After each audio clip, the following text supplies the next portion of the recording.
It's the Indie Review Show. Yes, as always, the How's it Indie going, Review man? Show.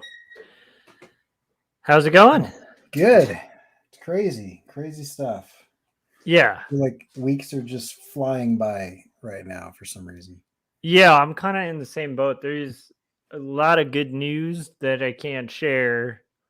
And along with good news, usually professionally decent news comes with a lot of work.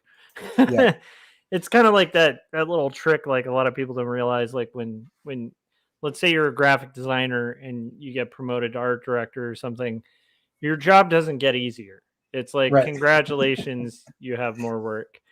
Yeah, It's kind of like that sort of scenario where like there's good news, but a lot of crazy work added to it, which will be interesting.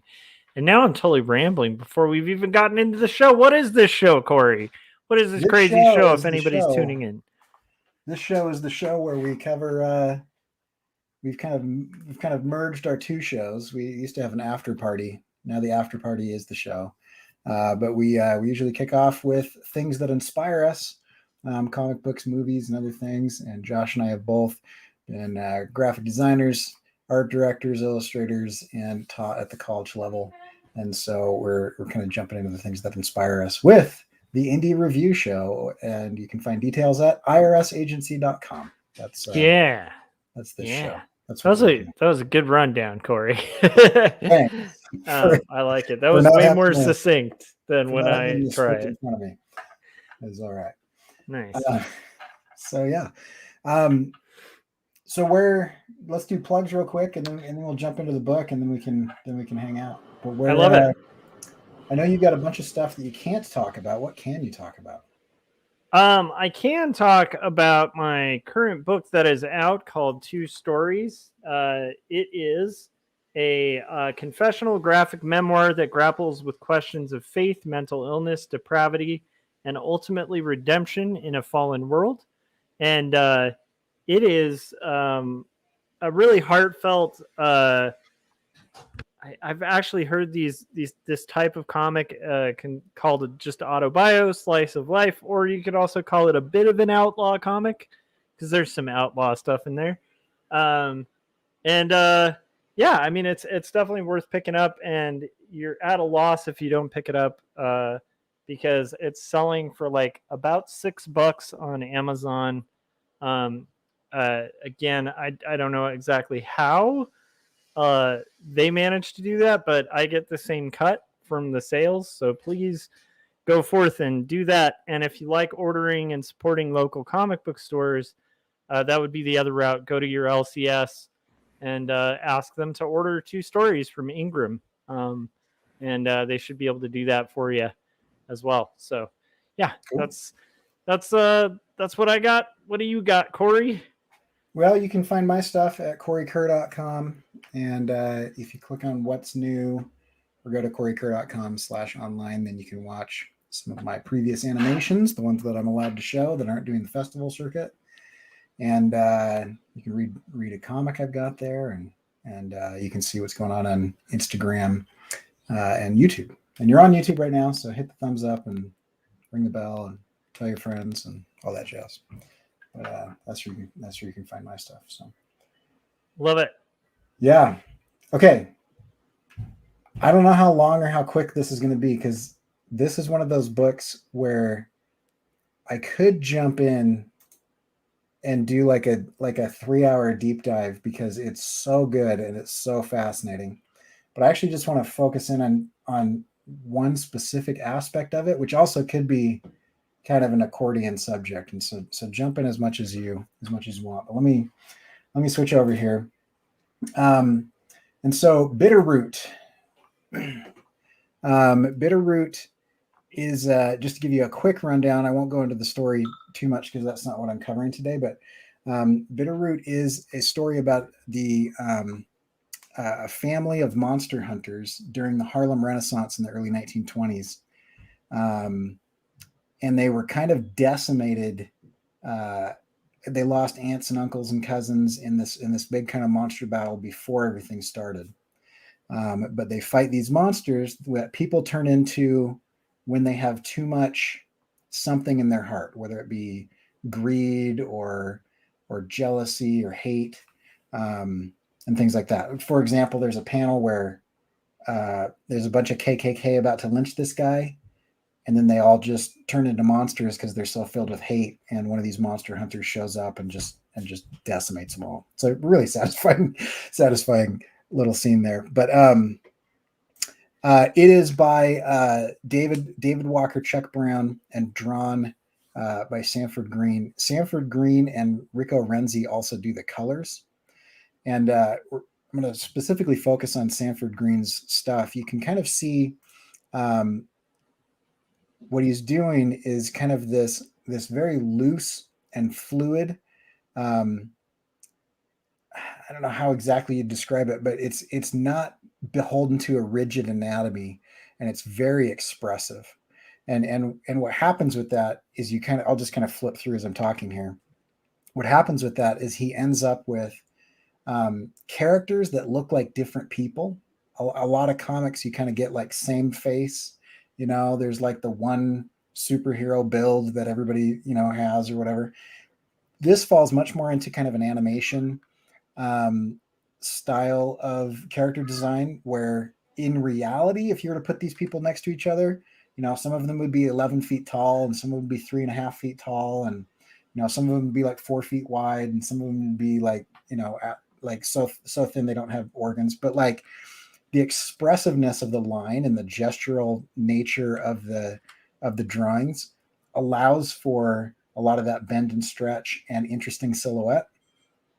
And in addition to that, the story is just really phenomenal as well.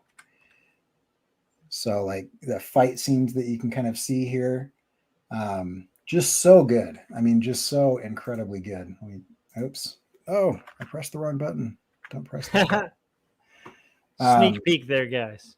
Yeah, right. Sneak peek for the after Stay tuned party. for the after party to find out what exactly was that creature in that vehicle. But along with that expressive line and kind of animation style, cartoonish nature of things, you get a lot of really interesting like fight scenes and everything. And some fight scenes are really hard to follow. Some fight scenes are really easy to follow in comics in general. And some fight scenes, it doesn't matter whether you follow them or not, because you just get the impact of it. So like this on the left page here, the daughter jumps in to fight the Jinnu. And it's not like I'm watching it beat for beat. We saw that in Gorillas where you can see like punch for punch what's happening. It's just like you get the overall impact that she's a super bad A and just tore this guy apart. And as you kind of continue through the comic, that type of thing continues. Like in the upper right hand panel, you can see this guy kind of experiencing this overwhelming magic spell that he just cast. As the panel borders start to fracture into almost veins or tree branches, and then you have that forced perspective and exaggerated kind of foreshortening of his hands and his legs. I mean, his legs, if that were reality, those wouldn't be able to hold him up. But in this scene, it works really well because it's almost like looking through like a fisheye lens, or something like that. And the grandma is one of my favorite characters. She is awesome. But the coloring is really amazing as well. One thing that I like about this is a lot of times when different ethnicities are represented, it's like the same face, but you just color the skin differently. And in this, black people look like black people, white people look like white people, and you see variation within it. So you don't have like a monolith, like this is what all Chinese people look like. There's variation within that just gives it that nuance. And it's incredibly well done. This is one of the older brothers. They're kind of introduced to him. Oh, this is the KKK scene. And then this guy shows up and blows everybody away. And a variant cover by Mike Mignola. So that's kind of the first issue. And without getting into the story too much, you start to have these kind of warring factions that are going on. You start to kind of see the nuance within this monster hunting, and it becomes pretty evident that this family is kind of the last thing standing in between like New York and eventually the world being completely overrun and decimated by demons, and humanity continuing to survive. And I mean, just like the emotion in that dry brush here over on the right, it's just incredible work. Also, the guns that they shoot have kind of like a very like steampunk vibe to them. There's the granny again. She kind of reminds me of Yoda a little bit, where most of the time she looks very frail and moves very slowly, and then all of a sudden in a fight she busted out and is like going all ninja on everybody. That's always a cool premise to have kind of in an action comic where you have like the kind of weak, feeble, seeming sage who then of course ends up being like an expert fighter. Right. That's just like a classic thing to do.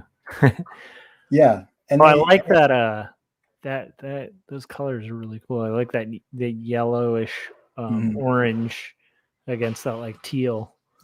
Yeah, as you can see, there's a lot of time jumping where they jump. They're like, now we're in this location at this time, in this location at this time, and they do that thing that comics does so well, where you can tell which location and what time period you're in by the color schemes that they're using at the time.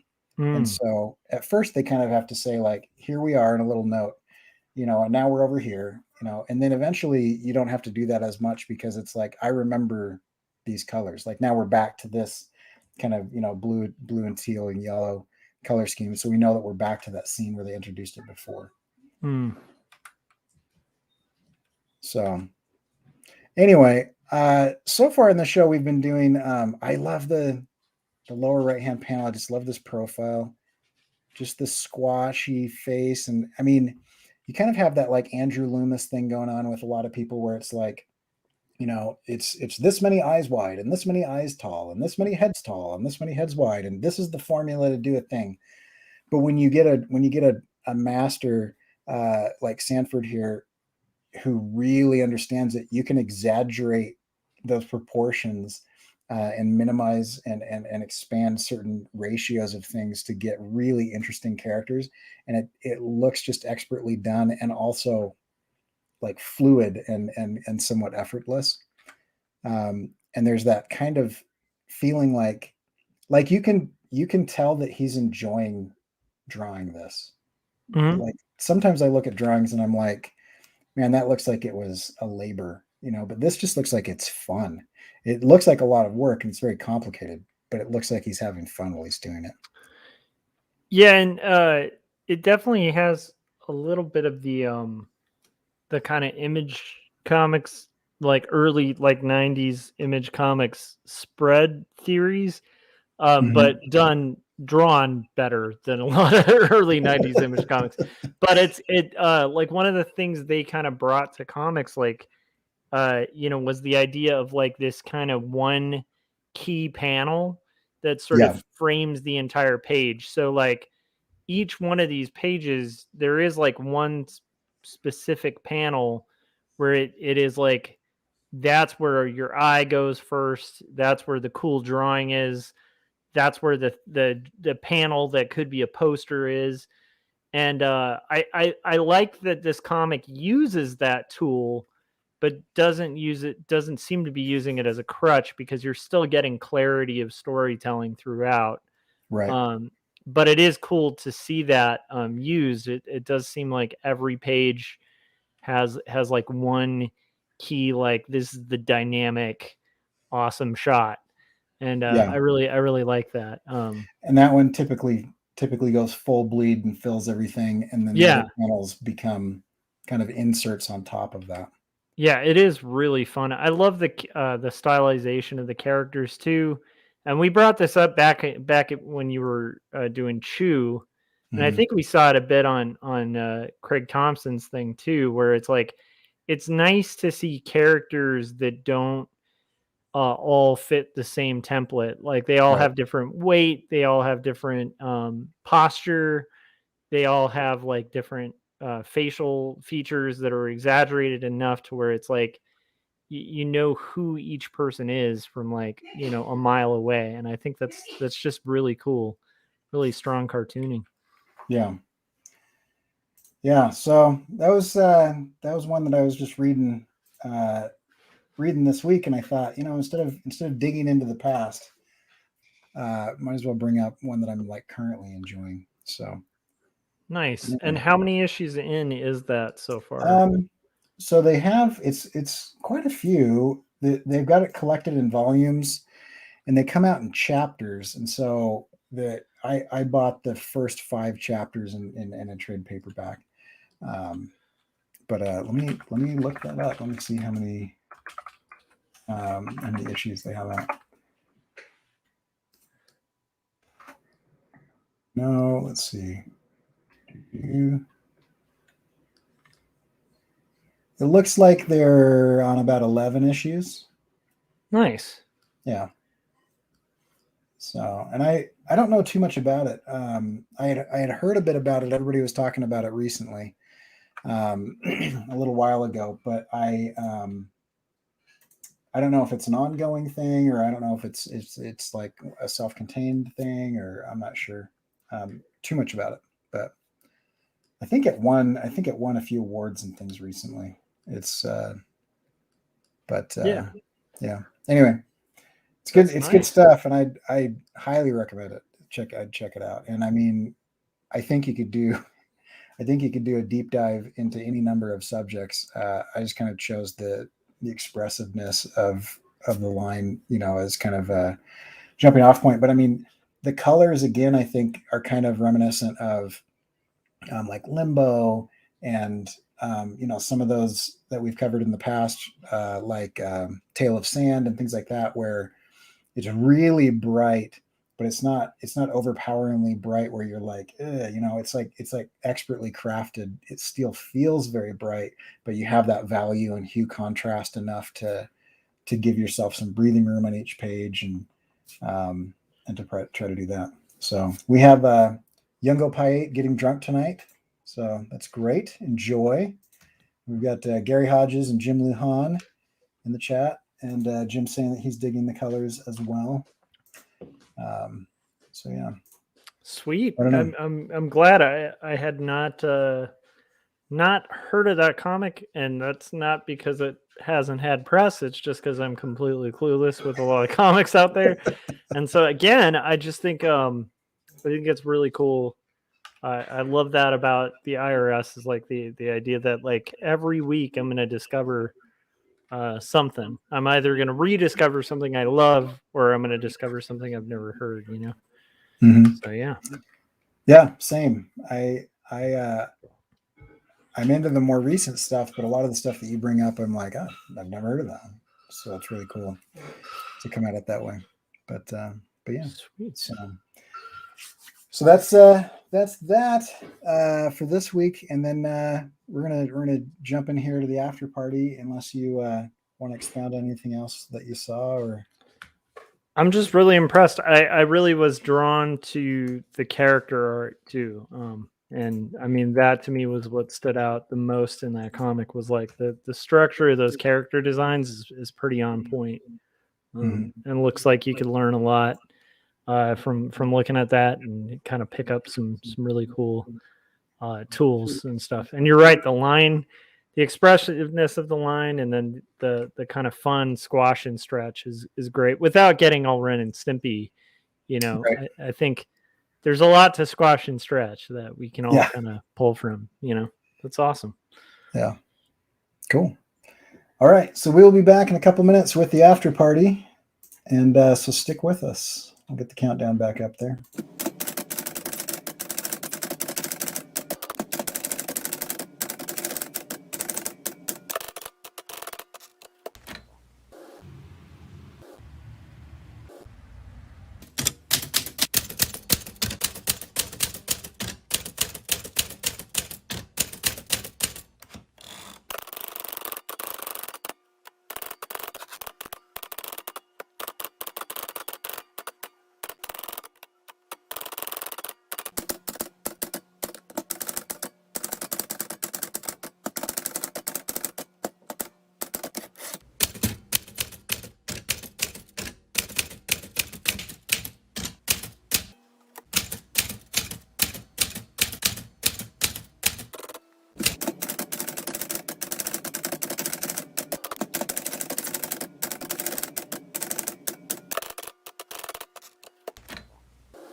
Hey, Yay!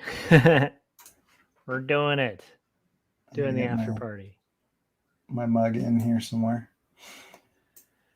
Yeah. So how's life, man? Pretty good. I have a pending deadline that's coming up for project that I can't really say. People who are familiar with my work might be able to guess just from like peeking at what I'm working on, but I'll just trust that those people will keep it quiet for a little bit. But yeah, it's I'm pretty excited. A big opportunities opening up, and so like it's kept in mind for me, like just like I've been thinking a lot about just like as corny as it is, just like persistence and how there's this weird thing that happens. At least has happened in my career where just like staying with projects and seeing them through to the final. Mhm. It, it's weird how that method just kind of works. And like uh, I think it's contingent on like doing kind of the best you can. And I know it's corny and it's going to sound like The Secret or something like that, but it's like I do think there's something to be said for that. I think uh a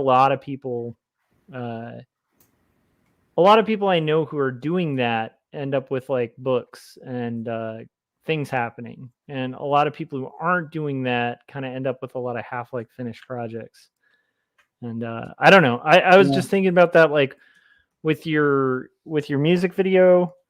Like to me, that's another example where I can see a lot of people potentially like sitting on the sidelines being like, oh, I'd like to like, be in animation festivals and win awards um and it's like here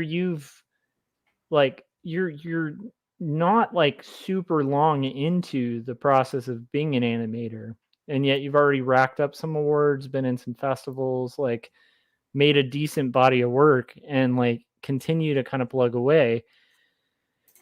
And like strangely enough, if you kind of keep at these things, they happen. And then the weird thing is you submit to some of these things and sometimes they happen, and it's nothing like profound, but it's just like definitely heavily on my mind today, because Yeah. I've just been very thankful to like my past self for being stubborn and persistent.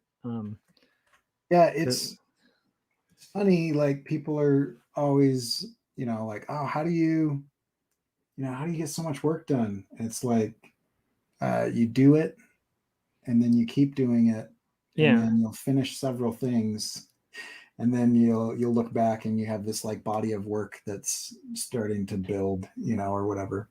But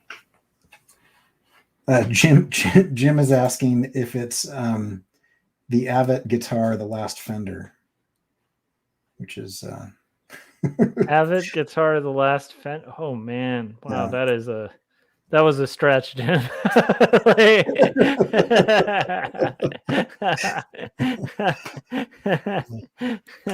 That's a class A golden joke. That is pretty good. Avid guitar, the last fair Fender, the last air Fender. That's There you that's go. where you're playing air guitar, right? Um, it's like the trademarked air guitar. I Yeah, wonder if somebody's ever like trademarked an air guitar before. I feel like Bill and Ted should at some point. They like popularized it. Yeah, Maybe. Bill and Ted's pretty excellent. I have not seen the new Bill and it's not even that new anymore, but that I is have something I need to see at some I have point. less than zero interest in seeing that movie. I think that highlights a difference between us, and that is the reason I love Benjamin Mara comics. And I don't know if you'd get a page further than like page 2. Oh Um, man. yeah, I mean I loved okay, here's the thing. I loved Bill and Ted's Excellent Adventure and Bill and Ted's Bogus Journey in so much so that I actually like read the novelization of those movies. Like I remember um just telling my friends like, oh man, the book that they did about this movie is like, there's so much more to the characterization and the da da da da. And they're like, Bill and Ted. I'm like, yeah, no, really, it's good. Um, and I tried to rewatch those. They do not hold up. No. It's like The timing second is one in weird, particular. and Yeah. it's pretty painful. Like there's these giant pauses in between like line delivery and stuff. Like the editing's just a little bit off to the point where it's like Yeah. I'm just used to like a quicker delivery, you know, and I think you're just Yeah. much more forgiving as a kid. I agree. It does not hold up well, but I still have a fond place in my heart for the first Excellent Adventure, especially Socrates. Um, and yeah, I mean, just the whole 7 years ago, uh, Bill and Ted embarked on a most excellent adventure. I mean, like, how can you not love? I don't know. It's so bad, but I will say, Corey, if you're ever bored, I'm gonna try to pick up a copy of this, and I'm probably gonna have to censor out like half of it for our thing. But I need to pick up a copy of Terror Assaulter by Benjamin Mara because I read a bit of it and I was just like, oh my gosh, this is brilliant. It's so bad, but it Is this is. another one of I your? think I am grad. It's the night business guy. It's like I just, oh my gosh, I'm starting to really dig his work. Like it's just kind of amazing. there's there's a sequence in it that made me want to buy it, which is like it's like this 1980s style action film sequence where this guy like just kills a bunch of terrorists. He's chasing a terrorist who took a woman hostage. The terrorist, and it's all drawn like terribly, right?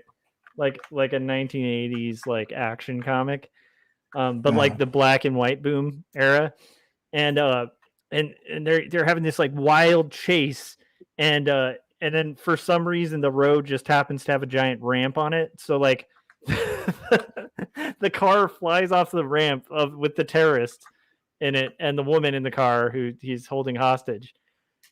He starts shooting back at the terror assaulter, who's our main character, who's stolen a motorcycle to chase them, and he's driving a motorcycle with two guns somehow.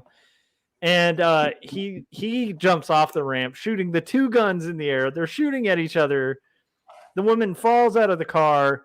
He, instead of going to save the woman, just annihilates the guy in the car, riddling him with bullets.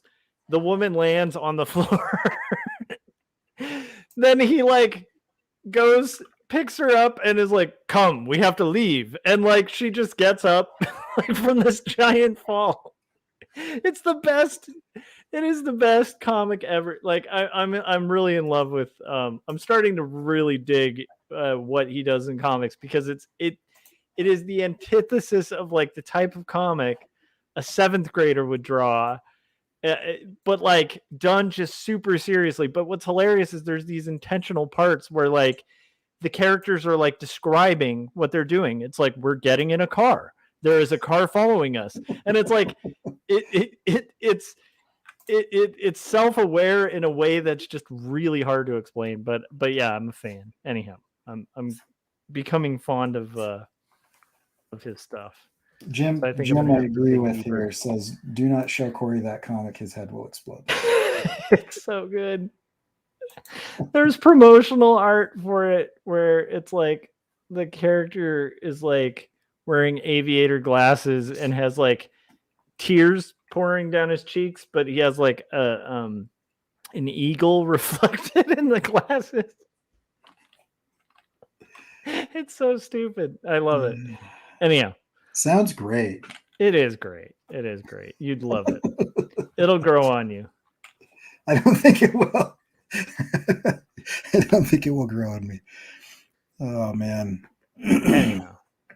Yeah. So I'm gonna have to pick that up so we can do an IRS review of it, and then I want to see if I can sell you on it. Probably Okay. can't. That should be interesting to see. That would be a challenge right there, is selling me on a book like that. It would be interesting, but I don't think it would be that hard. You have a good sense of humor. I do have a good sense of humor, but I also have limited amount of time on this planet. Yes. So there's just some things that I'm like, I can't do it. I can't do it. Yeah, I don't know. I'm starting to dig it.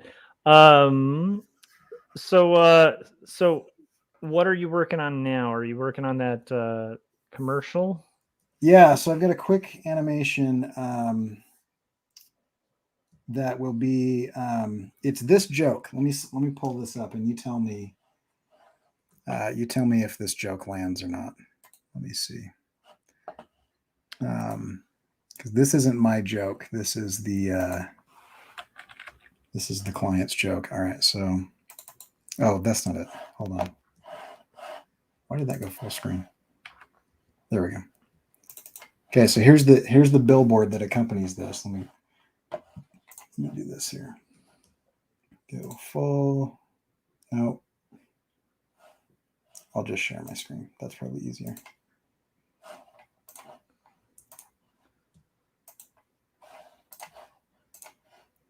Okay, so there's the billboard that accompanies the animation, Nice. and the idea is that we're gonna flip through.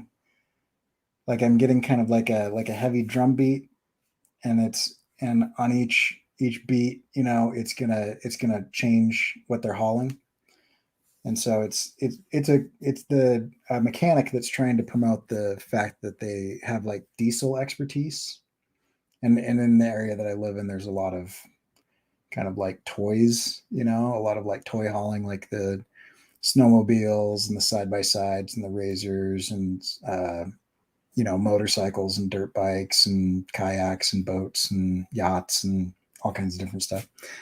Um, and so the idea is we're going to have this kind of cartoony, exaggerated diesel truck that I've drawn pulling a bunch of different things, and then it'll end with, car shop keeps you hauling, and then it'll switch to the donkey there. Okay. You know which joke always lands? Avatar the Airfender. He forgot the word last in that one. I love how each time it's just gonna lose a word. Yeah. Each time we just lose just a little bit more. So I don't know. I think that sounds like a cool gig. It's funny you call that like a short animation, but it's probably because like comparatively anything you work on from now on is going to be like a short animation till Yeah. you get another epic. I mean, I will be able. I started this on Saturday, and I'll probably be done by tomorrow. So like anything that takes me, less than 6 months at this point is a short animation. So I don't know. I'd like to just channel Jim and see if I can, just knock it out at speeds that just astound everyone that sees it. Yeah, actually, out of curiosity, Jim in the chats, where are you at on Pleasure Beast? And I swear this never fails. Like every time I say Pleasure Beast, my wife chuckles. Like I said that, and then she's working on a kid's book in the background, and it just heard this. It is the perfect it is the perfect title for a cartoon, especially It is. one cartoon. It's almost as good as Terror Assaulter. Jim, we gotta sell Corey on Ben Mara. Dude's a genius. Is it worth the effort of trying to sell Corey on it? I think it might be. I spent the time. I watched the YouTube channel. Oh no! It's different than that though. It's definitely like I could understand you not getting into like power comics for sure.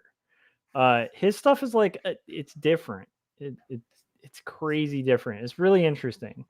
It's like it's hard to explain, but it's like expertly done.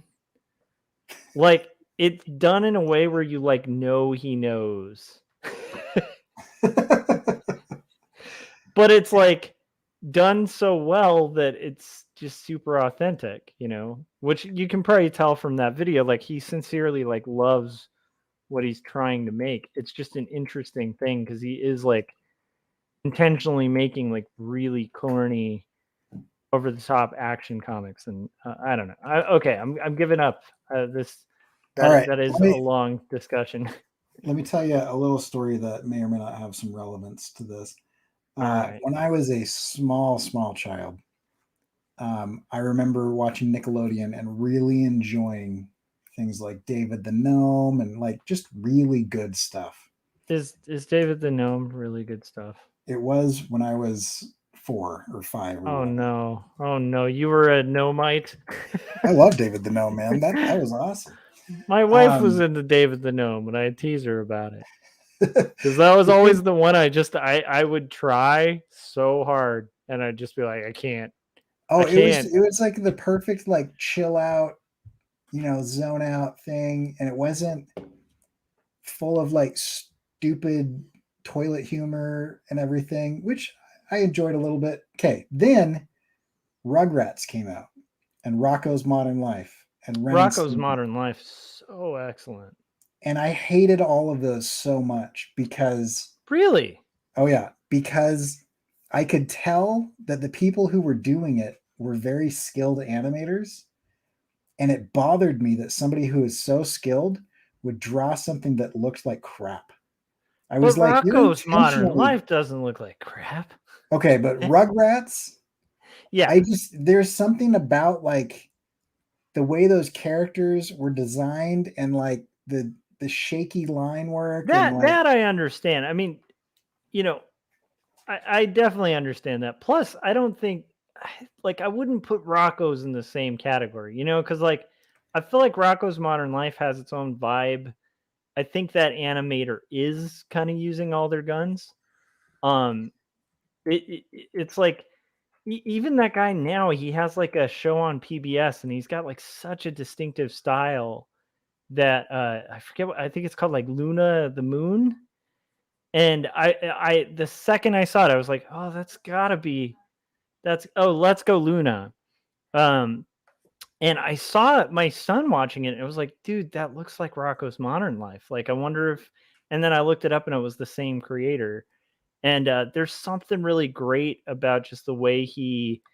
I think he's an excellent cartoonist, but I do get it with Rugrats. I used to get. Rugrats, Recess, Doug. Yeah. I don't know. Maybe Rocco's Modern Life, I just lumped it in there because it all kind of came out at the same time, and I was just annoyed with the whole scene. Because like, Yeah. once that first domino fell, I was like, oh, there's no more well drawn animation now in my childhood. But I wouldn't call David the Gnome well drawn animation, you But it know? was at least clean. Yeah, I don't know. I guess in the other animations, at least you could tell they could animate. Whereas, like, I guess that maybe that's the thing is like it bugs you more when you know somebody can draw better, and you're like, you Right. guys, Okay, you now I guys. have to like watch a little bit of David the Gnome because it's probably been 35 years since I've seen it. Yeah, I can't remember, but I do remember it being really limited animation. But maybe I'm wrong. Maybe it was expertly done. Now I I want to was see all of these things. Rugrats I get because it's like I don't think there was anything. Like personally, I didn't find anything like spectacular about the style on that. That like appealed to me.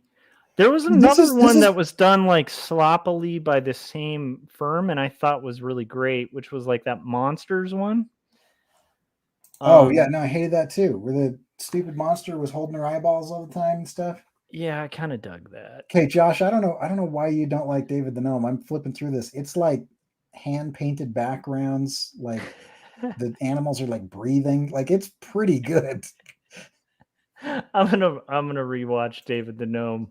I'm gonna find some David the Gnome stuff to get you with. I'm coming for you, Corey. I mean, I'm sure you're going to be able to find it's, but I mean, if you're looking at like Hanna-Barbera style limited animation, Yeah. this is heads and tails above that. And I Yeah, love but is Hanna-Barbera. it like that? Because there's a thing about I don't know. Like to me, I think the thing that I do like about all of the things that you were kind of mentioning, not digging, which I totally understand. I think the thing that appealed to me about them was the fact that they had their own distinctive voice. Yeah. So it's like even if like maybe the drawings weren't as good or whatever, it's like it still had its own voice. Whereas I feel like, and maybe I'm wrong. I could look back on this, and maybe I'm completely wrong. But I kind of, from what I recall, I think something like David the Gnome was pretty generic. Like I don't know if it had um like a style to it. Like did the gnome look like I just kind of remember I think the animals kind of looked a little generic. So it was like a house style kind of thing. Yeah, maybe. Um I I mean, got to look at it again. But so to me I do like that about like Doug and those other ones is like even if it was like sloppily drawn or whatever, at least it had its own kind of voice. Like you weren't going to confuse Doug with like um like the next cartoon or whatever. yeah. Um I liked Doug. Doug wasn't too bad. But what yeah, I'm but I do get what you're saying. It's not like animation to like, you know, like blow your mind or whatever. right. Yeah. But Rocco's Modern Life, I'd put that up there with like Ren and Stimpy in the sense of like there were some heavy hitting, like just crazy awesome squash and stretch Yeah, character Ren and designs. Stimpy was never really my bag. I think But even if it's not your bag, it's like the cartooning at least. yeah, You no, it gotta was that you, was amazing. And that was definitely, and the writing was good, but I mean, I think what bugged me is it was like I think I was too young for kind of the grotesque like shots where they would just like zoom in on somebody's nose and it was all pimply and there's like a booger in it and it was like hyper realistically painted textures. It was just like those gross out shots and I was always like, ugh. It to me as a kid it was like they're just doing that for the laugh. It's like I don't know, something about that kind of bugged me. yeah, I don't know. It's a weird thing. I mean, it's a taste thing, because I did know people who like Ren and Stimpy kind of wasn't their thing. Um, I there's just something like really great about that style, and I think that's the thing is like I'd rather see for me I'd rather see style than like expertise sometimes. Like I almost feel like um it kind of becomes that like duck thing I've talked about where it's like if you kind of like draw a duck like really well, so photographically well that it looks like a real live duck, um that's really impressive, but it's like if you put that in a gallery with a bunch of other people in a rendering class who've all rendered a duck expertly, like no one's going to come out of there being like, I remember all those artist names. you know, Right. like people are just going to be like, there are a lot of ducks. Um, Whereas like, I do think there's something to be said for like the distinctiveness of voice. Sure. Um, But it's I'm one of not the things I saying always loved about like Raw, like the comic anthology was like, you had like this these artists for like Marvel and DC where they all had their own distinctive voice for sure, but a lot of them were using such similar templates that like the distinctions were really vague. And I don't mean that in a negative way. It's just like they had a house style. And so, some of the guys like kind of had thicker lines or a little bit more exaggerated forms, or like would tend to panel with more of like a splash page heavy approach or like a 9 panel grid approach. But in general, to like a layman, to somebody who didn't know all the distinctions, they look at it and be like, yeah, that just kind of, like that looks like DC Comics. You know what yeah. I mean? Um, Yeah, but you're strawmanning it a little bit because I'm not saying Oh yeah. Well, I'm You not know, trying to straw man no, it. I So know, yeah, but yeah. I'm not saying like I only want technical expertise. You know what I mean? Like I only like things that are technically good. But I mean, you know, I I just think if you have a choice between really good artwork and really crappy artwork, I wouldn't choose crappy artwork because it's got a distinct voice. I would do Mm. really good artwork that has a distinct voice. That would be my preference. You know what I mean? And So I agree with you. yeah, I'm You know, kind of the generic lame, boring house styles, those aren't any fun, but that's not what I'm arguing for. I'm just saying as a kid, I didn't prefer the sloppiness of a lot of those Nicktoons that kind of came out in the late 80s, early 90s. Oh yeah, I mean, and that makes sense. It's just interesting because, like, for me, that's like a big one for me where I think if it were to be picking between like a very bad drawing that had a distinctive voice and a really excellent drawing that was kind of generic, I might actually pick the crappy drawing. Oh, really? Yeah. Ugh. Um, because I kind of feel like not that I don't think style matters in the sense that, like, I think people obsess over it too much, especially young students, you know. And Yeah, it yeah, can be a crutch where you don't end up learning um your actual voice or your actual style, right? Um but it's like what I was saying about Raw, it's like the thing that was so cool and refreshing about Raw like in the 80s was like you get this anthology and it's these cartoonists who like you're not mistaking one guy for another. Like you look at Charles Burns and it's like pretty clear who Charles Burns is. You look at like Chris Ware and it's like there's no confusing Chris Ware with like another person in that thing.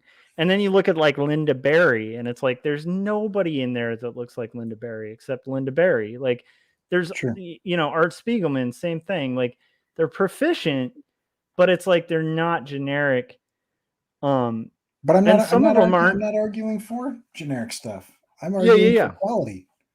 I would even take Art Spiegelman as quality because even though like he went out of his way to have like intentionally chunky lines and he like used like lowbrow tools to kind of rough it up even, there is a quality of storytelling in the art that supersedes Yeah. the kind of fact that he wasn't trying to be the next Marvel artist or DC artist. Yeah. um, so yeah, so I'm not, I'm with you there. I just, you know, I'm just like, you could tell that some of those guys could draw, and it's like, why don't you then? Like what's the point of doing it? I don't know. Maybe it was my frustrated self, Well, I trying to get do it too, things because well. as a kid, we all have preferences. Like for some reason, at a young age, I was like obsessed with Darkwing Duck, and that was like the only thing I love that at at, show. at the Disney afternoon era of time that I would like watch. And then I'd pick up like Disney Adventure magazines because I'd be like, I bet there's some Darkwing Duck comics in here. I could care less who the cartoonists were. I I just really like was that character and like I which was is weird because Darkwing Duck. looking I was Darkwing Duck for Halloween in 6th or 7th grade, see you and including I would have been like hanging out high fiving at the time. But the purple jacket and the yeah. huge overstuffed white butt. Did the whole somehow I didn't get the crap kicked out of me that day. Um, yeah, like and I'll agree. Like I feel like there is a different like one of the reasons I even drew a distinction when you were saying like Rocco's Modern Life and then Rugrats Yeah, was I was like, oh, those aren't even like the right. same planet like on the animators. Um Rocco's is so good. Like the animation's so solid. The characters are really funny. The animator definitely I don't remember the guy's name, but he's got like this specific style of chops that like it's a very stylistic thing where it's so distinctive. Like I said, I saw him do another show run another cartoon and I was like, that's got to be that guy because he has this way of like drawing noses, especially as like these like funny cylinders and stuff. Hmm. But it's like but the but I agree, I wouldn't put those on the same like in the even in the same class, like Yeah, because it's like y- yeah, I mean, one is like clearly the dude went to art school, you know, like he knows how to do squash and stretch. He knows how to do weight. Like, so even just basics of animation are just way more solid in it. Yeah. And then the character designs are solid. The turnarounds are good. Like, even though he gets wacky and kind of rubber hosey with the style, it's like it's not like the Rugrats where like that was almost like sloppily executed. It is an interesting thing, you know, where it's like it's hard to say, but it's weird because it's like I even think now like Dave Pilkey comics, right? Guy knows how to draw. He does like this. Well, I think you know because you got kids, but it's like, you know, like Dogman and Captain Right. Underpants and all those things. Like the guy knows how to draw, but he's drawing like in a really naive style. But I think those comics are a lot better than like some of the more generic kind of sci-fi comics that I've seen for kids that are like expertly rendered and drawn. So Well, it's hard for, and I guess what I'm saying is I don't think you're saying that, but I do think it's an interesting discussion of like where to draw the line. Cause I also can have moments of like totally um seeing like art that's just so beautifully rendered. Like Albrecht Dürer is a good example. It doesn't really matter what Albrecht Dürer was doing a woodcut of. You can just stare at it and be like, "Whoa," you know, right. like nobody. Like I'm not necessarily like picking and choosing between his stuff and being like, "Well, this one he's drawing a weird rhinoceros, and this one's like the you know the biblical apocalypse or whatever." And that's a, I mean, it regardless, like you're still looking at Dürer and just like kind of like in awe of like the craftsmanship and the skill. Yeah. Um, there is art that's like that, where it's like Bernie Wrightson's like that to me. Like Right. if I look at Bernie Wrightson stuff, like it's almost like it's weird because his style is not as solid of a style because he's just so good. like like he's so good like at rendering that it just gives him distinction, you know. But it's like Mhm. I can't really think a lot of like I can't look at a lot of Bernie Wrightson and be like, oh, this is the thing he does wrong. That's like the big signifier of like what it's just with him. It's just there's just nobody who can render like that. Right. Um, it's yeah, it's a really weird thing, but I do tend to land on like I'd still rather see a bad drawing with identity than like an expert drawing that's like bland, you know.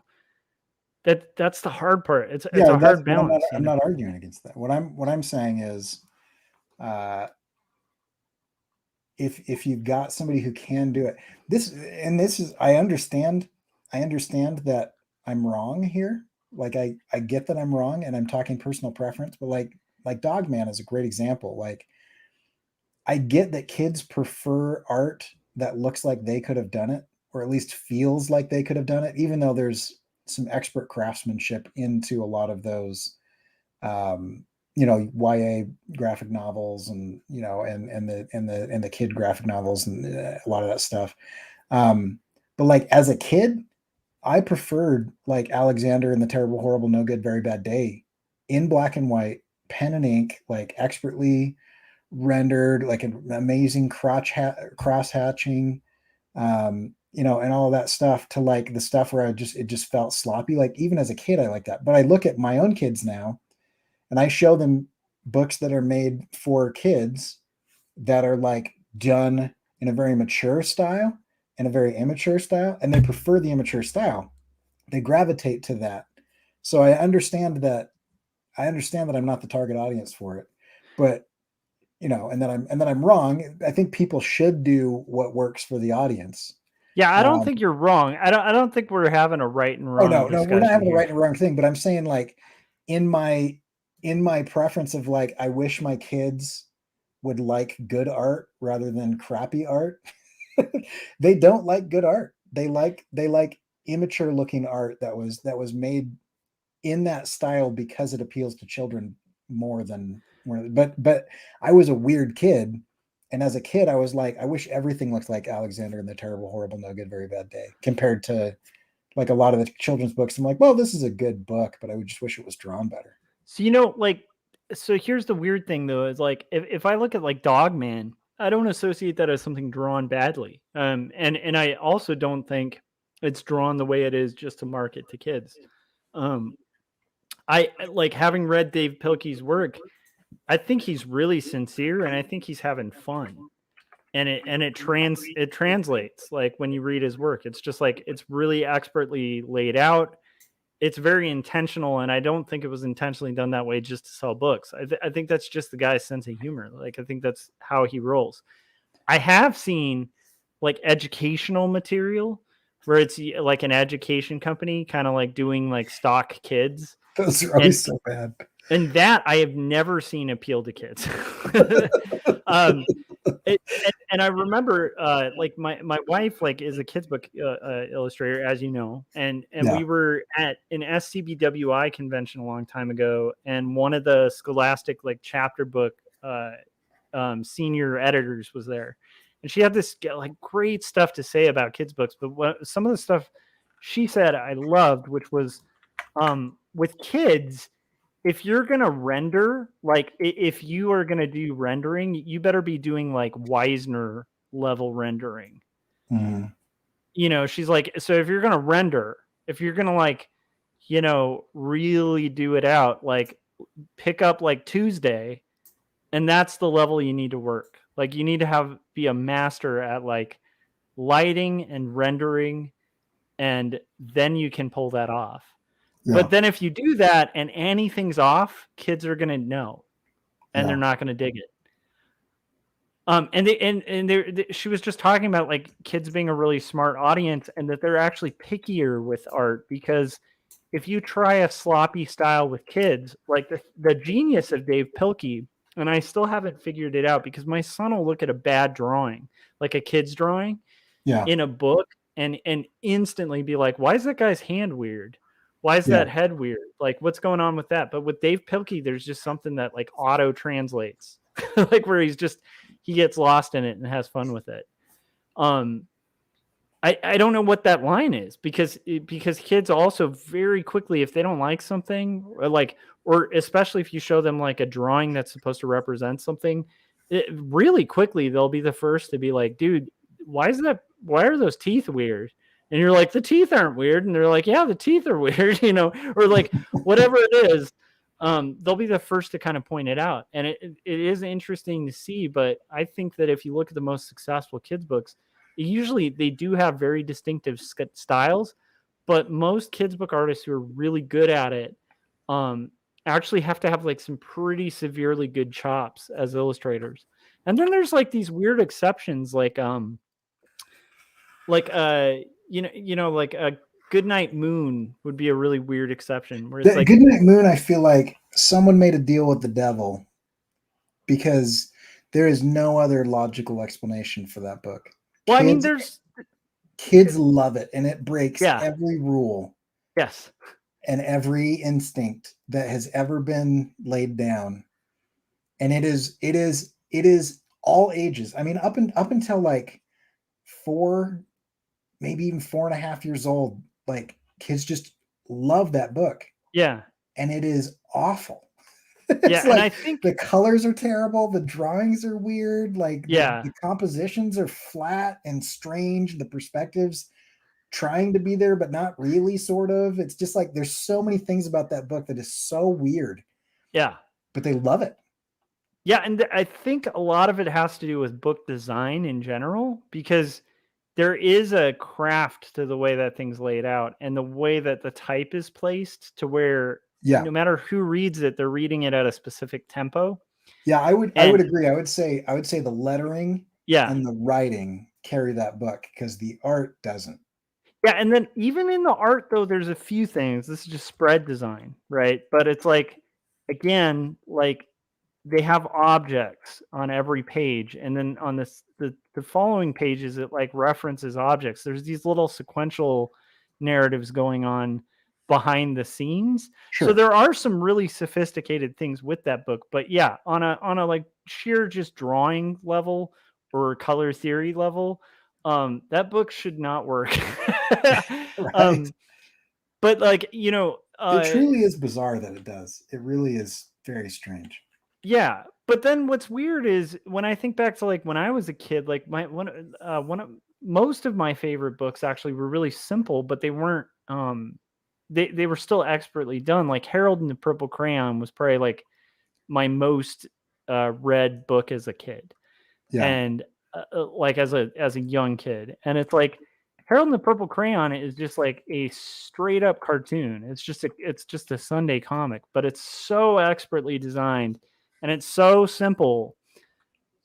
But I feel like it's so simple, it's deceptively simple. Like I Right. don't think most people could sit down and design a book with two colors Yeah. and simple characters that takes on this complicated narrative, and you could literally read it without reading the words. Like it's That's like perfect sequence. Mo Willems stuff. Yeah. Oh, The, 100%. the pigeon books, like you look at that and you're like, that is, I mean, it's so well done. I mean, he's got this pigeon that is like three shapes, Yeah. and it is one of the most expressive characters ever designed. Oh, It's like and a, then just the book design of Mo Willems oh yeah, books yeah, yeah. is off the charts. Like his color sense, like his font choices, his character designs, like that whole cartoon modern vibe. It's just Right. the French line. I love it all. So like um, I don't look at like a Mo yeah, Willems book and be like, I wish you would have drawn that better. Because yeah. I Same feel with like he Harold was and the Purple Crayon. he nailed it. He Yeah, nailed it. Harold and the Purple Crayon should not be a different book. It Right. should never be edited in any other way. You Like know what we it's should do? yeah. We should go and redraw like a page of Harold and the Purple Crayon in like a Marvel style, just to show how awful it would be. Well, like if Art Adams, or Neil Adams or somebody like yeah. did Harold the Purple Crayon, it would be the worst thing ever. Well, so like one of the best kids book artists who ever lived is like Sendak, right? And it's Right. like Sendak should not do Harold and the Purple Crayon. Like that would be the wrong book for Sendak. Like But he that had so was many different styles though. I know, but I'm just saying Yeah. Crockett Johnson needed to be the guy on that book. Right. Like that two color thing. You're right. Like if anybody could probably get close, it probably would be Sendak because he did have such a range. Um but yeah, like it's interesting to me, like the thing I love about kids books that I think is really interesting is like there's just a wild variety of styles, but you do have these like stock styles. Like what comes to mind for me is like there's a show on PBS called like Pinkalicious. Ugh. And there's one thing I think that's cool about it, which is they put like patterns over things. Like so there's a little bit of cut out like pattern work, but the Yeah. style and design of the characters, to me, that is worse than most stuff. Because it's just so freaking generic. Right. It's like the movements are generic, the animation's generic, like the whole thing just doesn't feel like it has an identity. And it definitely feels like a boardroom sat down and was like, little girls like pink. So PBS came out and did a series of, because Pinkalicious is an okay children's book, but like you have Pinkalicious, and then you have like Junie B. Jones, and you have uh, what's the other one? The girl's French, or she wants to be French and is always talking about it's Fancy Nancy. Like they have a lot of those, and they're pretty good. Like Fancy Nancy is phenomenal. Or like the mouse, give a mouse a cookie, like those type of things. They took a number of these like children's books, and I think they just kind of like, we'll just make it move. We'll just make it move and kids will love it because it's got the name, and like the animation for a lot of those that they Yeah. did, it was really bad. And I don't think Yeah. it landed. Like it's kind of like on some of them, they're like, well, kids love the Pixar look, so let's make it 3D. And so like, I don't know, they're doing that now with like SpongeBob, and Rugrats is coming out in like a 3D rendered style. And it's like, just don't. like Like, oh, I mean, like, do it at least cheat and do it toon shaded. Make it look like you tried to make it 2D. It's like, I don't know. I hate this push right now that seems to be happening all over Nickelodeon and PBS to like make everything look like Disney, Pixar, or DreamWorks. It's like just Pixar and DreamWorks are sick of that style, and everybody's tired of it, and they're trying to break out of it, and they're not yet, but they're trying to. And then like everything else, so I kind of feel like the Pinkalicious thing and the Pinkalicious and shoot, Fancy Nancy. PBS tried to do those, and I would completely agree with you. The animation is terrible. The books themselves are pretty good. Pinkalicious is not great, but Fancy Nancy is pretty good. Yeah, so like I guess like for me it's just the thing I love about kids books at their best is the variety of style, but the fact that like most illustrators having success in kids books um like have their chops pretty down, Right. um but they don't end up like in that stylistic rut, where it's like they're drawing like gnomes and generic animals. Okay, Jim's got a question. Not to be negative, but do you feel where'd my mouse go? Not to be negative, but do you feel that Pixar's had a quality drop in the last few years? I Um, Yeah, you go ahead. I'm gonna be pretty honest. I'm pretty bored by most mainstream animation lately. I just feel like it's hard to tell Pixar and DreamWorks and everybody that's trying to be Pixar and DreamWorks apart.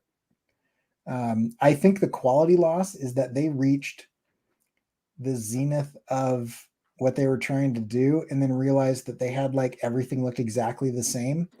And so they're like, well, let's try to mix it up a little bit. But they've built this machine that builds movies that look like that. And they're trying to like make a movie that doesn't look like that with the same machine. And when I say machine, I mean like there's like a team of like 9 people that do one thing. And then those 9 people pass it on to a team of 15 people that do one thing. And they pass it on to a team of 6 people that do there's this pipeline. And it just spits out everything looking like cars, or everything looking like whatever. I think DreamWorks is a little bit better because they got in a rut with Shrek and they like milked that for all it's worth. The first Shrek was pretty good, but then they're like, now we know how to make Shrek movies. So they made 15 of them. Like the Dragon series, How to Train Your Dragon, that I felt like they did some really interesting things. Um, but a lot of the other stuff, I mean, like the storytelling is carrying it because the art is just there. I feel like, I don't know, maybe I'm being a little harsh. Yeah, I don't know. I still am pretty blown away by the studios. Like I think Soul was like the last big Pixar flick, Yeah, and there are so many things about that film that are stunning and a little revolutionary in the approach. Like sure. the way that they did single line characters, like in the kind of heaven Right. realm, like just they did this like cartoon modern line, like single linear lines that never separate to like form all these different shape based characters. I've literally never seen that uh in 3 dimensions in any like in a 3D rendering kind of style ever like done. Right. And the thing I love, so like to me I just think of like that or just like the yeah, I mean, even the character designs in it and stuff. I still think Pixar is like kind of the top of the game. What was the one with the Vespa? My was that Pixar too? Paper. Luca was who did Luca? Oh, okay, Luca was no, it wasn't Pixar. It was oh, it was okay. So Luca was great too. I haven't Um, seen that one yet. Yeah, it's so excellent. And again, like it has variation. The characters are all kind of like these specifically amazing, like designs, and like there's this kind of rosiness to like the cheeks and stuff of the characters. It looks almost like a moving little golden book. Mm, It's pretty impressive. Um, it's it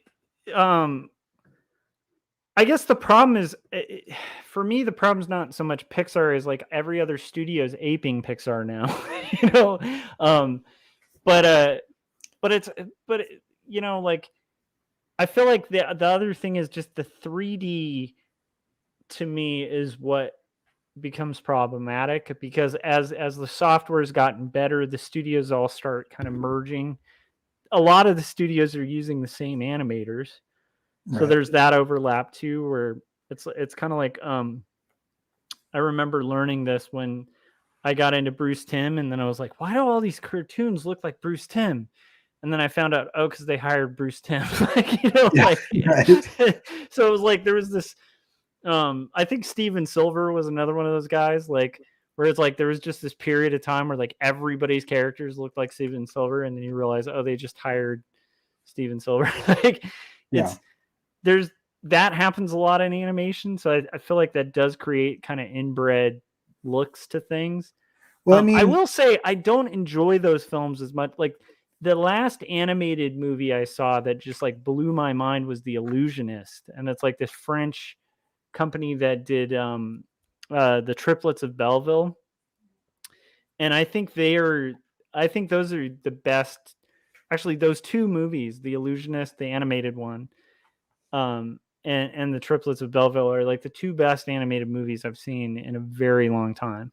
what do you think And of Into the Spider-Verse?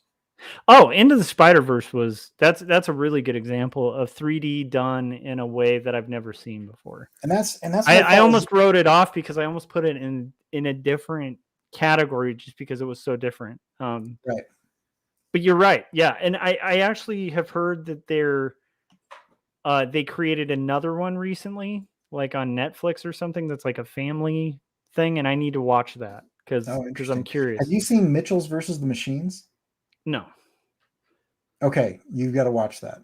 okay, is that the one by the people who did I don't know if the it's the Spider same one. Verse? I wouldn't be surprised. It doesn't look like Spider-Verse, but it is very creative. Okay, Um, I it's think it's that like might have been the one. okay, because it's on Netflix, and it's like jump cutting to memes in the middle of his fight scene, and like it's pretty interesting editing. But then yeah, I mean, it just they did a lot of, and the writing is really good, and the acting is really good as well. But like the art style, it was very Yep, clean and it felt Hollywood. But Corey, this is yeah, definitely one of those moments where I'm glad you're mentioning this, because that is by the creators of oh, Spider Verse. that I doesn't just surprise looked me it at all. up because I was like, I think that was the one, because I remember being like, I need to watch Mitchell's versus the Machines, and then It's legit. It's yeah, so so good. that's the same animation group. So Yeah, that doesn't Sony. surprise me at all because it is really high quality.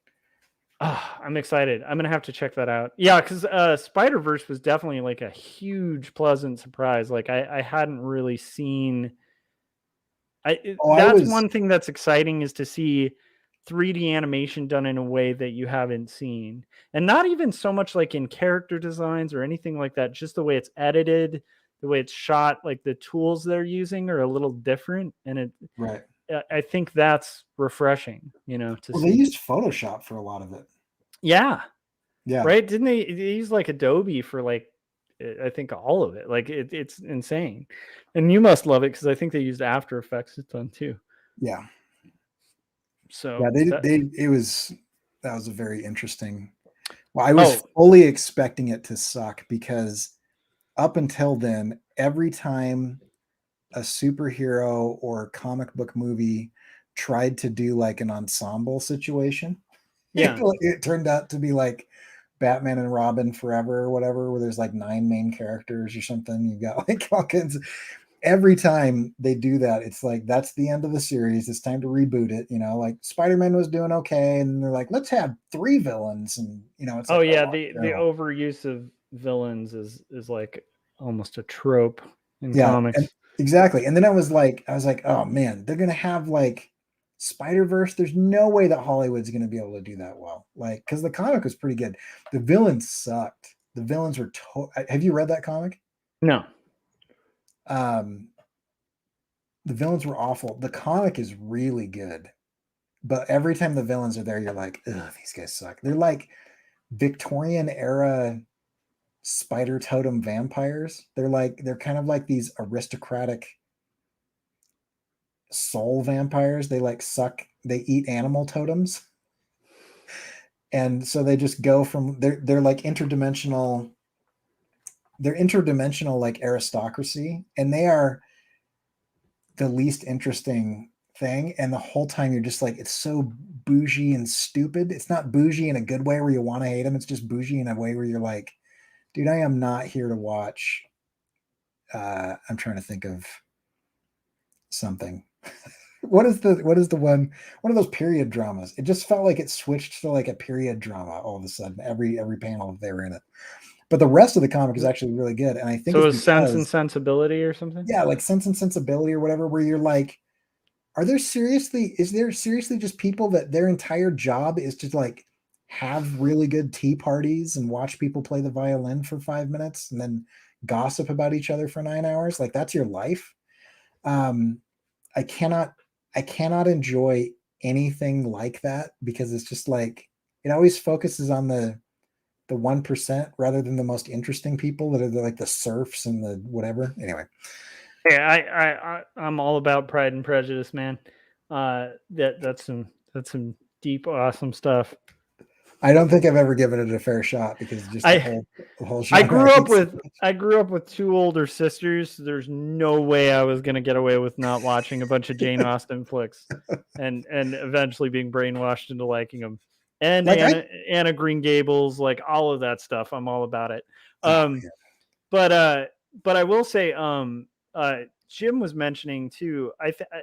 He mentioned Paranorman, and I would say, my wife and I both like Leica is like one of our favorite animation houses, because everything Leica does is amazing. Oh, they're like Kubo and the Two Strings. They're like, yeah, they're like another level. They're like they're off on their own, creating their own. Yeah, even Onward was just like unbelievable. Like, it's Onward, was that the or was that them? Maybe I'm getting them, confused. Right? Onward was the troll wizard people. Yeah, was that another Pixar? Pants? I don't know who did Onward. I felt like that was Leica, but maybe I'm wrong. I don't think so. But anyway, it wasn't stop motion. No, it wasn't Leica. Oh my goodness. That was Pixar. So that was good too. But yeah, like Box Trolls, Kubo, all of those are great. Like, I adore them. I don't know why I got Onward mixed in there, but Onward's a good example of a little bit different. Like, I felt like that didn't feel like the same thing, you know? Yeah, it's all right. But I do think, to me, like, the same tools get boring. And I think this is one reason I like indie animation a lot and indie comics. Mm-hmm. It's like, inevitably, mainstream stuff tends to get boring. Like, it just does. Like, for me, I like mainstream comics a bit, but then when I like see what's being done with like indie comics, it just gets me so much more excited because of that variety, you know? Right. And also the craftsmanship, like in different realms, like, you know, but there is something to be said for like the singular voice you get with indie animation. Whereas I feel like these big crew films, quite often you do kind of end up with a bit of a generic result, you know?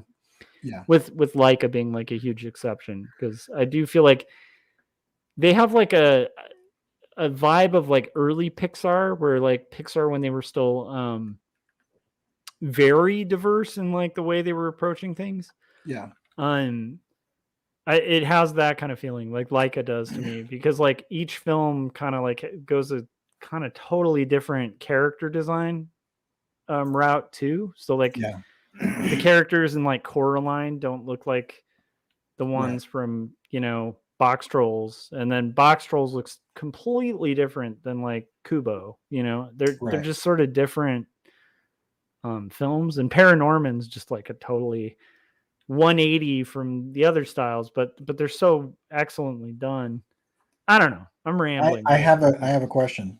Mhm. Jim, why aren't you on the air with us right now? Yeah, that's a good point. I feel like Jim could chime in on this stuff quite a bit more. That's all I want to know.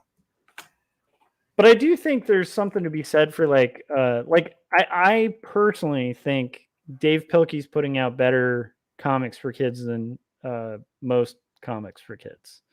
It's not better than Bone. I haven't read him, so I can't. I've only it's flipped through my daughter's copies. they are. I probably wouldn't think this if I didn't read them. Like I've had to read them to my kid, and in the process of reading them, like 5 pages in, I'm like wanting to finish the book, even if he's like tired and goes to bed. I'm like, I kind of want to read the rest of it. It's great. The construction of it, like the whole flow and stuff, it's insane.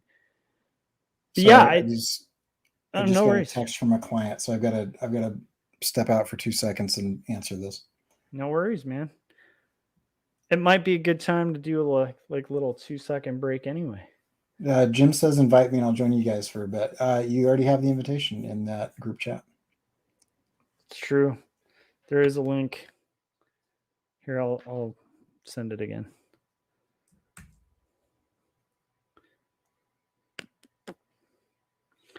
Do.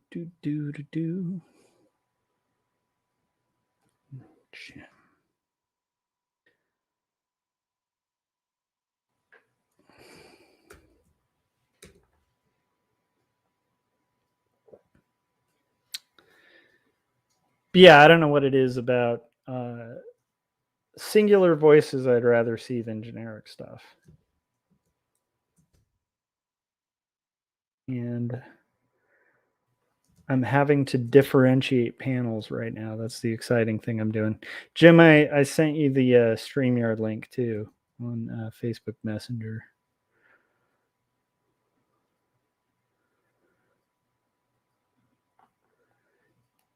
Gary said he was sorry he missed the amazing joke. The Avatar, the air fender. I think the joke should be crafting the joke. If I were writing some kind of sitcom or something, or like a bit for a comic, I think I would make that bit, the bit itself, like would be the construction of the joke. And it would just progressively get. There we go. Yes. I don't know. How's it going, Jim? Good. I was just saying, good. if I were gonna write that Avatar, the Airfender into like a comedy script, I would have the script be trying to craft that joke until the joke just destroys itself. Such a good joke. It is a pretty good one. Really, I don't know. I'm swimming in waters that I'm really not familiar with because I had to join. You guys are talking about indie animation and animation. It was like a bat signal for you, dude. We were kind of expecting you to just appear out of thin air. I think it said Beetlejuice. Mm-hmm. Luhan. I also wanted to join because I feel guilty. I really don't like talking crap about anybody's art or any studios, even if I don't like their films or whatever. And I do like Pixar films. I was trying to more. I just feel like, Corey, you nailed it on the head when you said when they kind of start looking, not cookie cutter, but the styles start looking the same. Mm-hmm. You could take Pixar's characters and put them in a DreamWorks film, and you wouldn't know. And I think I really like the individual touch, the individuality, the artist, like I say, the artist's hand in a film, and I don't see that too much in 3D animation a lot, even in 2D animation. Although Spider-Verse had it, I like that. They really had a unique look. Yeah, that is one of those rare exceptions to that. But I like it too.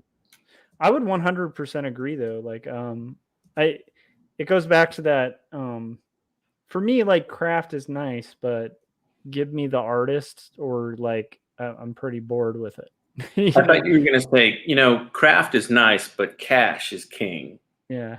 Well, I was gonna actually just start singing the Autobahn and getting all into Kraftwerk. Kraftwerk, yeah. Or we can go sing the model together. That would be good. That's a good song. By the way, I saw Kraftwerk live at the Hollywood Bowl 3D. Really? The 3D show.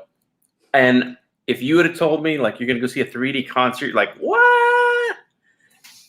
It was one of the top 5 shows I've ever been to in my life. It was incredible. It was so good. And the 3D was 3D. It popped out right in front of you. It was crazy. It was so, I've never seen that technology done so well. And they sounded great, and it was a great show. And then one of the guys died, period. The end. And they died. So, did I tell you about that one time I went to see Tom Petty? We're just going to go through all the people we've seen who passed away. But that actually was one of my first rock concerts, was Tom Petty at the Hollywood Bowl. Really? Mm-hmm. And that was his last concert at the Hollywood Bowl, wasn't it? Yeah, it was my first and last. No, I think that was the last. The last place he played was the Hollywood Bowl. Yeah. And you know what the last song he did was? Last song? Mm-hmm. What was it? Don't tell me it was last. I'm gonna say this without even knowing for sure, but I bet you if you Google it, it's probably true. It had to have been American Girl, because that's the song he always closed with an encore with. It probably was, and American Girl is a great song. I love that song. I'm preferential to Last Dance with Mary Jane. Yeah, that's a good one. That would be a good last song. But, yeah. Okay, now we're talking about music. Let's go back to independent animation. Go back to independent animation. You had asked where I am with Pleasure Beast, and I just completed 20 minutes, and I'm aiming for 25 minutes. This thing keeps growing, but I'm happy with it so far. So you're saying your Pleasure Beast keeps growing? My Pleasure Beast keeps increasing. It's coming coming along really good, and I definitely got to post a preview for the patrons because I got a lot of it done. I'm in the last scenes right now, and then I got to go back and then watch it and and edit it and trim it and do all that fun stuff. So that's where I'm at with it. That's very exciting. Chipping away, keep chipping away, man. Keep chipping away. So Jim, if you have to pick between kind of craft and voice, where do you go? Between craft and voice. If it was a beautifully animated movie or I don't know, an animated movie that's got a voice to it. Which do you tend to stray towards, In all seriousness, it depends on what the voice is saying too. Because I've seen some really indie animated movies that the voice was it's not a voice I was really interested in. Yeah, that makes sense. I don't know. I am kind of shallow, so looks make they can fool me with the looks, but I just what it is. I'm really have low tolerance for just not, what's the word I'm looking for? I should have finished 6th grade. Lack of imagination.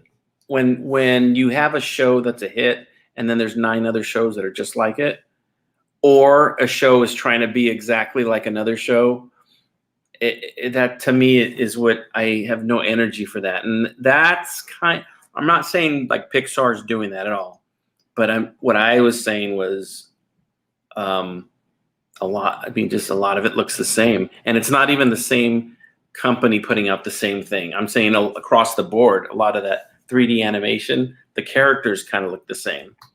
And there's a reason, because it sells. But I would love to see 3D animation do what comic books have done, where it's the artists, different artists. Wouldn't it be great to have I don't mean this literally, but figuratively, wouldn't it be great to have a 3D animation that looked like Jack Kirby, and then a 3D animation that looked like Todd McFarlane, and a 3D animation that looked like, John Byrne? I just think if they had different looks a little bit more often, it would be a little bit more interesting to me. Yeah, I could totally see that. Yeah, I'm a big 3D animation fan as well too. I'm not anti. I'm barely a 2D animator, so who am I to point finger? And I definitely should clarify that too. We're just kind of talking about our own preferences, not necessarily like nothing we're saying are absolute truths. This is obviously like a taste thing. Well, most of what we're saying is absolute truth. That's the painful part. Yeah, that's true. We only speak in absolute truths. Actually. Yes, but yeah, here's the other thing too. I do not like trolls and people that just go on the internet like, here's what's wrong with this movie. Yeah. I really, it's like people tearing down other people's art is like very. No, it's not constructive, and it's just very, I don't know, it's just an ugly thing.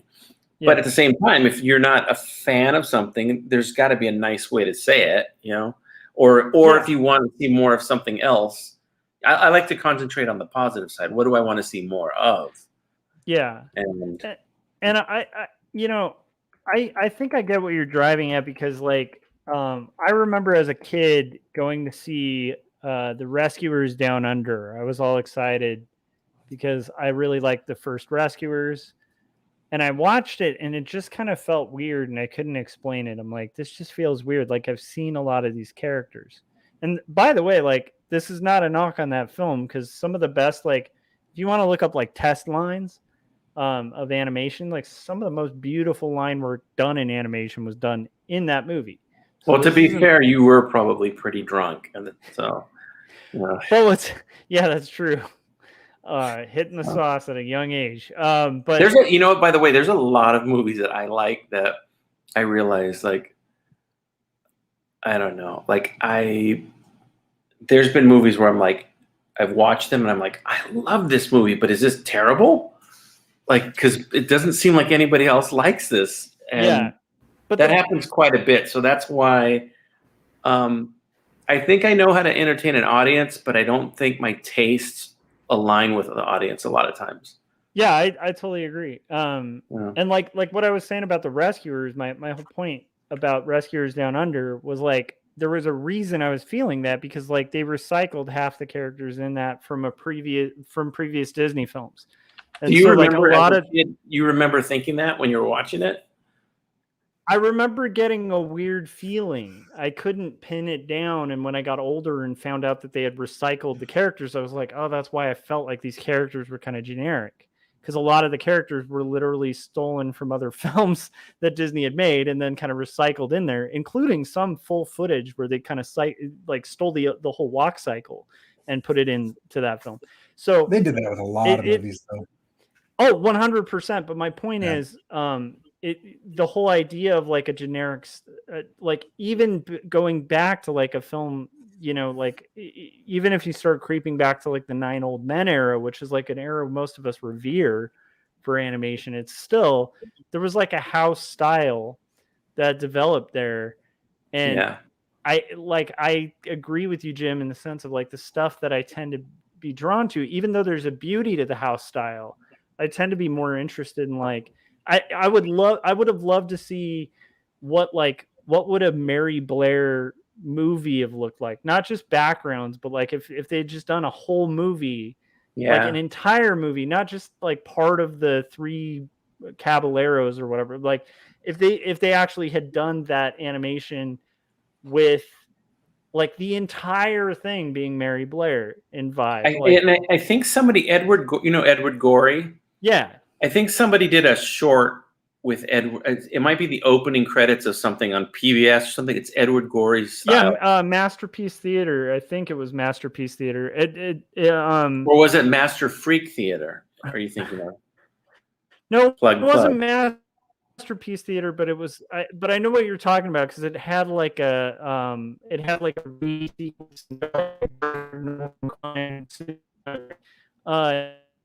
animation you'll see, and it's like a 5-second segment, but like I would love to see that as like a movie as opposed to like I agree. I guess my point is I agree with that. Like it would be fun to see Gary done says that there's a with more Silver voice. Surfer cartoon on Disney Plus that has surprisingly a Kirby look to it. I was not aware of this. I would love to see that because I love both of those things, Kirby and Silver Surfer. Yeah, Wow. I tend to like unique styles over house styles. Although house styles can be beautiful, I like the voice. I like deep house style. Deep house style. I'm into deep house and techno trance. Yeah, so. I could understand that. No, I'm anytime somebody takes a big chance with something, I'm a big fan of. And hypocritically, I'll say this. So Pixar, when they do a movie, what's happened in the last like 10, 15 years is they'll do this like a move. Okay, like Soul is a perfect example. Soul is this movie with a really simple concept. You know, this guy dies and what happens kind of after he dies. By the way, part of what my criticism is they went from Coco and then they went to Soul, which is like the same area. You know, they did 2 movies about the afterlife. That was part of my criticism. But anyway, Soul is this movie about this guy, you know, dies and then, you know, is trying to get back, kind of like that's the, you know, the Heaven Can Wait type movie. But then it switches in the middle and turns into a body switch movie. It just like, it takes a left turn. And Pixar, to their credit, all of their movies seem to do that. Like Luca, the same thing. Luca is one movie that starts going this way, and then it takes this weird left turn, and you're like, oh, I didn't know this movie was about Ratatouille. That's another one. It just, like, all of their movies do that. So that, to their credit, they are taking chances, but I also feel like they kind of do it on, like, okay, we've written this thing. Where's our left turn going to come now, guys? You know what I mean? Like, yeah, it's kind of prepared a little bit. Yeah, and I do think like one of the great things is like Brad Bird's a good example. You know, it's like if you see like a Brad Bird film, it does kind of have a vibe and a style to it that isn't replicated in a lot of things. Yeah, and I'd like to see even more of that with direction, where it's like there's directors that have more of a voice, and so like, or an aesthetic that unfortunately I think because Brad Bird had such a hit with like Incredibles, now everybody rips that aesthetic. But it's like there was a certain vibe, like, you know, if you see like Iron Giant, it's like there's a whole attitude to Brad Bird's stuff, and a whole aesthetic and like a whole just feel to it. I remember seeing Iron Giant in the theater, and I remember thinking, one is, why is this theater so empty? And then 2, I was like, this is incredible. This movie's so good. And I walked out and I'm like, am I the only one that thinks this? Like, because I don't think there's no buzz about it. Why is there no buzz? Why isn't this the biggest movie, you know? And that's when I realized it's because I think it's about conditioning. I think people are just conditioned to, and I don't even mean that in a bad way. They're conditioned. Like, if you go to an amusement park, you're conditioned to wait in line and conditioned for the ride to be a certain way, and the condition, you know. And I just think people are just used to a certain thing. And I think when something like Iron Giant came along, it's kind of weird, and it throws them off a little bit, and it's a little bit too adult, but not adult enough to be adult. And it's you know, but it was amazing, and I loved that movie when I saw it.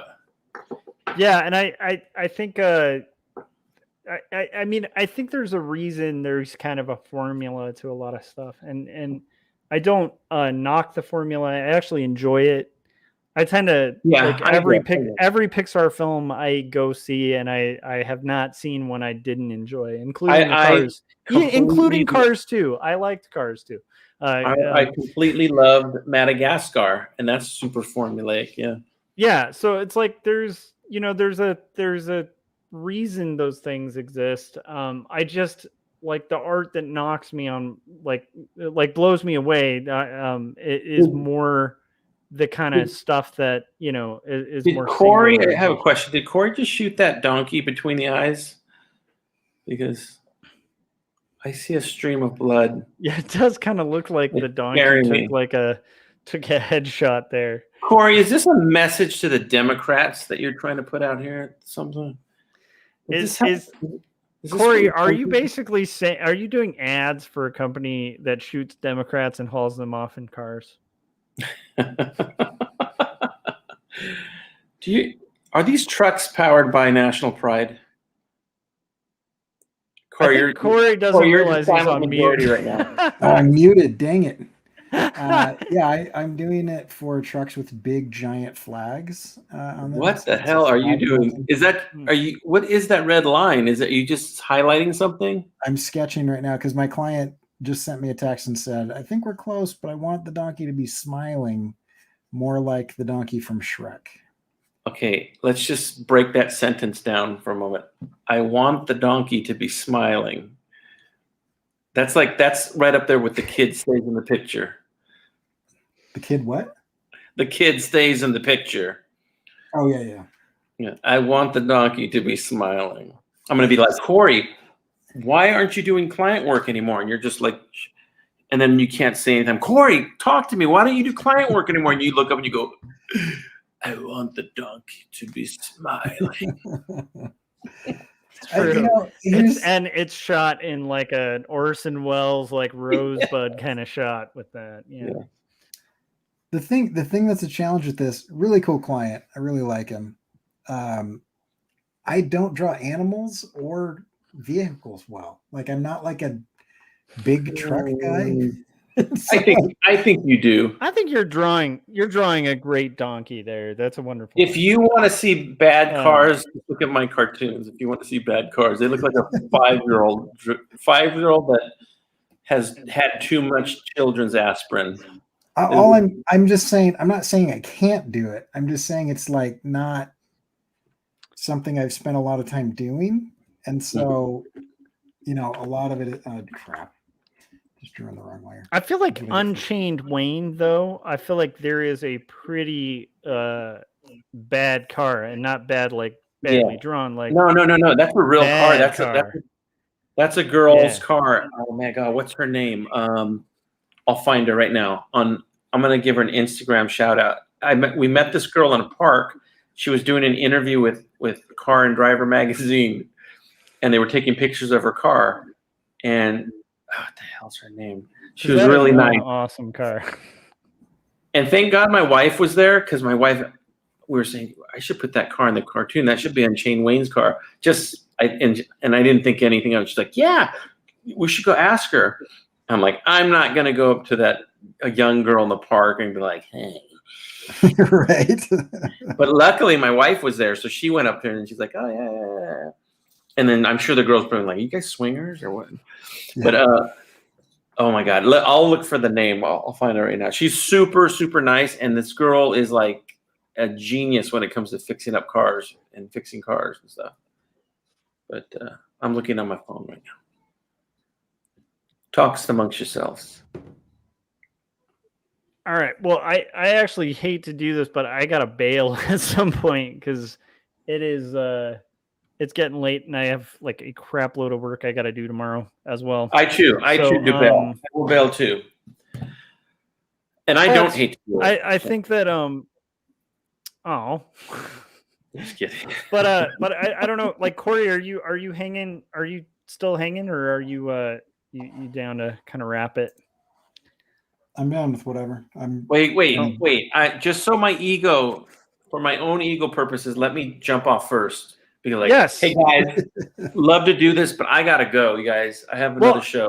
Jim, let everybody know where to find your work, and then also thank you for hopping on too and talking animation for the time that we did. I apologize for for that too. You know what? I was being a good boy and I was animating when you called me. So yeah. destroyed that flow I had going. No, I'm excited about seeing what you're working on too. It's going to be say it. Pleasure Beast. Pleasure Beast. I'm listening for your wife's laugh. Yeah. She just put the dogs out. So yeah. Yeah. Pleasure Beast is the new cartoon I'm working on. If you want to see it, you will see it on YouTube soon, or other places as well, probably. But you'll see it on Patreon first. If you become my patron at any amount, you'll see it there first.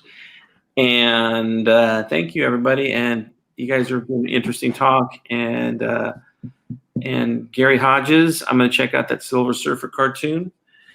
And you guys be kind to one another.